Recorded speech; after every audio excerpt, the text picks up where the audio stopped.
So before I found out about the foyer, I was actually living in a crisis accommodation. Leading up to the crisis accommodation, as a young person, I was suffering with homelessness for quite a couple of years and also suffering with addiction and battling a domestic violence relationship. Luckily enough, I heard about the foyer and was able to successfully make an application to get in here.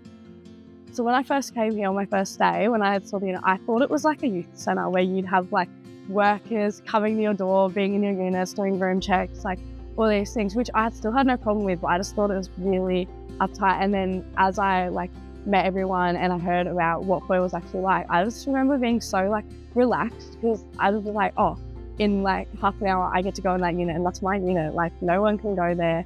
That's my own house. And it was actually just the most amazing feeling of security and just oh my gosh, I'm stable for once. After all these years of moving around, being in different services, I live here. It was just such an overwhelming feeling of, oh my God, I actually have somewhere to call home. The staff here have been absolutely amazing. I think before you'd asked me if I would ever say a youth worker would be my best friend, I probably would have said no. I definitely would have said no. But now to this day, my youth worker is my best friend. I'll come in for my appointments and we end up talking and yapping for a whole hour instead of getting our stuff done. And I think just having that relationship with the workers makes my time here at Foyer so easy, especially for young people that I don't have many connections with, my family or many close people to talk to. So just being able to pop down to the office and have conversations with a youth worker that I never thought I'd be able to have or be comfortable having is just amazing.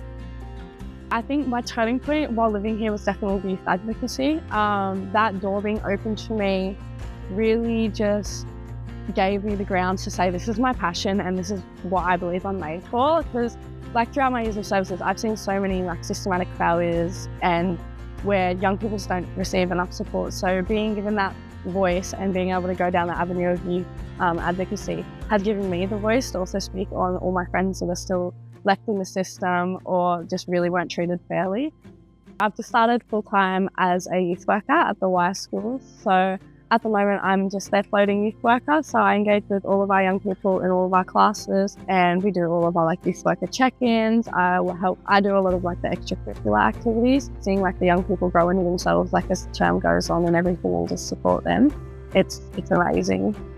If I wasn't at the foyer, I really think where would I be, or if I would be here today. Given my circumstances. So being the fact that I'm speaking, for interviews, going to Parliament House, travelling around, doing all these amazing things. If you told me that 2.5 years ago, I would have told you you're crazy and you got the wrong person. So yeah, that was my turning point, completely changed my life.